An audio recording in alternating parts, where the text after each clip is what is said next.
Hello दोस्तों, आज की हमारी कहानी है लाचार। अच्छी लगे तो लाइक कीजिएगा। क्या बात है सरला जी, आज आप पार्क में नहीं आ रही? केतकी ने अपनी पार्क में मिलने वाली सहेली से घर आकर पूछा। बस केतकी जी, थोड़ा तबीयत नासाज चल रही है आजकल, सरला ने बुझे हुए स्वर में कहा। हाँ, थोड़ा मौसम और थोड़ा उम्र का तकाजा भी तो है। मेरी तबीयत का भी कोई भरोसा नहीं रहता, केतकी बोली। माँ जी, जरा इधर आना। सरला कुछ बोलती उससे पहले दरवाजे पर आई उनकी बहू रजनी ने आवाज़ दी। अभी आई मैं। सरला केतकी से ये बोल उठ के चली गई। केतकी ने महसूस किया सरला घबराई सी है। ये क्या है माँ जी, मेरा घर धर्मशाला नहीं है जो आपकी कोई भी सहेली यहाँ चली आती है। मैं कहे देती हूँ, ये सहेलीपना बाहर तक सीमित रखिए। आपको झेल रहे हैं इतना काफ़ी है। रजनी सास से रूखे स्वर में बोली। माफ़ करना बहू, मैं उसे बोल दूंगी। सरला जी सिर झुका कर बोली, क्योंकि वो जानती थी बहू ने जो कुछ कहा है इतनी ज़ोर से बोला है कि ज़रूर केतकी ने सुन लिया होगा। वो सिर झुकाए अपने कमरे में आई। उन्हें देख केतकी मुस्कुरा दी। चलिए सरला जी, थोड़ा घूम आते हैं, आपको अच्छा लगेगा।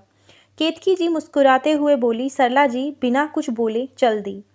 वो सोच रही थी अब पार्क में सबको पता चल जाएगा कि मेरी बहू मेरे साथ कैसा व्यवहार करती है, क्योंकि अभी तक तो सब एक दूसरे को पार्क के जरिए ही जानती हैं, किसी के घर नहीं आती थी। आज भी केतकी जी सरला जी से कई दिन में पार्क ना आने के कारण खोजती हुई उन्हें आई थी। सरला की बहू ने जिन सहेलियों की बात की वो पड़ोसन थी सारी। पार्क में सब एक दूसरे को ऐसा ही दिखाती थी जैसे वो लोग अपने परिवार के साथ खुशी और सम्मान के साथ अपने जीवन की संध्या बेला काट रही हैं।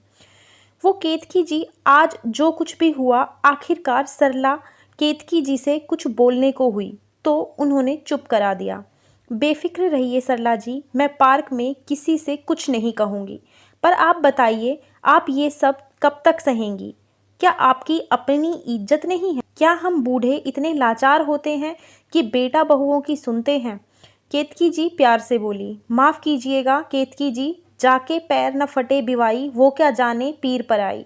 पति के ना रहने से एक औरत वैसे ही बोझ हो जाती है, फिर जब अपना बुढ़ापा इन्हीं बेटे बहू के साथ काटना है तो सुनना भी पड़ेगा ना। खैर, आप क्या समझें ये, आप तो अपने बेटे बहू के साथ एक बेहतर ज़िंदगी जी रही हैं।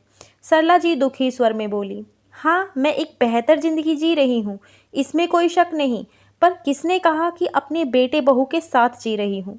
केतकी जी मुस्कुराते हुए बोली। मतलब, जब आपके पति नहीं हैं तो आप बुढ़ापा बेटे बहू के सहारे ही काटोगी ना। सरला जी हैरानी से बोली।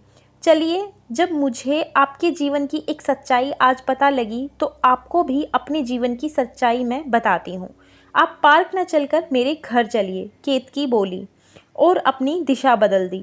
साथ साथ सरला जी भी चलने लगी। केतकी जी ने रिक्शा ले लिया। ये क्या है केतकी जी? केतकी जी के घर के बाहर रिक्शा रुका तो सरला हैरानी से बोल उठी। आप अंदर तो चलिए। रिक्शा वाले को पैसे दे केतकी जी उनका हाथ पकड़ अंदर चल दी। ये सब क्या है केतकी जी, कुछ बताइए तो। सरला अंदर आकर बोली। आपने कहा था जाके पैर ना फटे बिवाई, वो क्या जाने पीर पर आई। पर सच तो ये है सरला जी, इन पैरों में बिवाई ही नहीं फटी है। ये तो बेटे बहू के दुर्व्यवहार से छलनी छलनी हो चुका था, पर मैंने बजाय उनकी सुनते हुए जिंदगी किसी तरह घसीटने की जगह स्वाभिमान से जीने की ठानी। केतकी जी ने सरला जी के सामने मानो बम फोड़ा। ओह, पर ये सब कैसे किया आपने? सरला आसपास नज़र दौड़ाते हुए बोली। मैंने अपने दोनों बेटों को अपनी जायदाद से बेदखल कर दिया, क्योंकि जो बेटे अपने माँ बाप के नहीं होते उनकी जायदाद में भी ऐसे बेटों या बेटियों का हक नहीं होता। बेटे बहू के जाने के बाद बहुत दिनों तक अकेले रोती रही, पर फिर खुद को मजबूत किया और ये सिलाई केंद्र शुरू किया और अपनी जैसी दूसरी औरतों को जोड़ा जो अपने बेटे बहू के हाथों मजबूर थी, जिनके पास अपना घर बार नहीं था।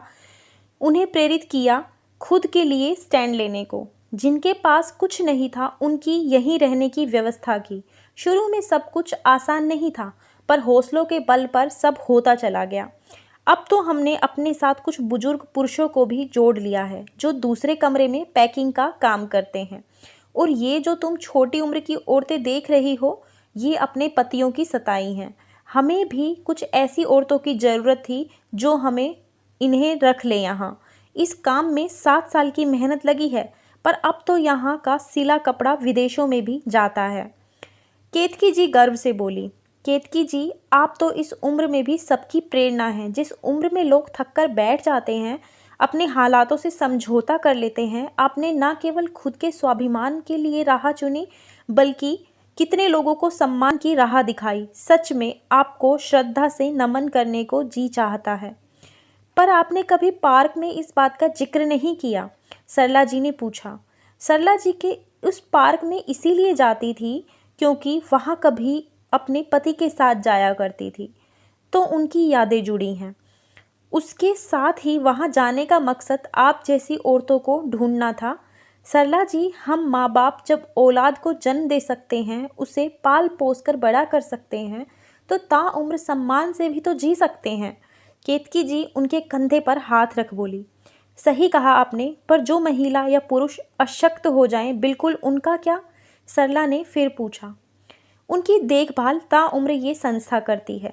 हमारे साथ बहुत से संगठन भी जुड़े हैं, अब जो हमारी सहायता करते हैं, केतकी ने बताया। ठीक है केतकी जी, अब मैं चलती हूँ, सरला बोली। पर कहाँ, आपको ये संस्था नहीं ज्वाइन करनी? केतकी हैरानी से बोली। करनी है ना, कल से आऊँगी, पर अभी एक ज़रूरी कदम भी तो उठाना है अपने स्वाभिमान के लिए, सरला जी आत्मविश्वास के साथ बोली और बाहर निकल गई। बाहर आ उन्होंने वहाँ लगे बोर्ड को नमन किया जिस पर लिखा था, स्वाभिमान की ज़िंदगी चाहिए तो हमारे पास आइए।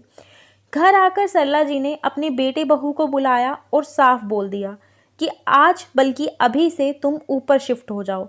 जब तक मैं जिंदा हूँ अकेले रहूँगी नीचे, और तभी तक तुम भी रह सकते हो यहाँ, पर हाँ किराया देकर। उसके बाद से ये घर एक संस्था के पास चला जाएगा जो इसे बेच मेरी जैसी औरतों के कल्याण में पैसा लगाएगी। सरला जी के बेटे बहू अवाक रह गए और कई तरह से सरला जी को समझाने का प्रयास किया, रिश्तों की दुहाई दी, पोते पोती का वास्ता दिया और आखिर में धमकाया भी, पर सरला जी टस से मस ना हुई। उन्होंने पुलिस की सहायता लेने की बात कर दी। आज उन्होंने स्वाभिमान से जीने का पाठ चौपट लिया था। आखिरकार मन मसोस कर उनके बेटा बहू ऊपर की मंजिल पर चले गए, वरना बात पुलिस तक जाती तो इससे भी हाथ धोना पड़ता। साथ ही ये उम्मीद थी कि शायद थोड़े समय बाद माँ का मन बदल जाए, और सरला जी गुनगुनाती हुई अपने लिए चाय बनाने चल दी। आज बहुत दिनों बाद उनकी पसंद की चाय स्वाभिमान से पिएंगी वो।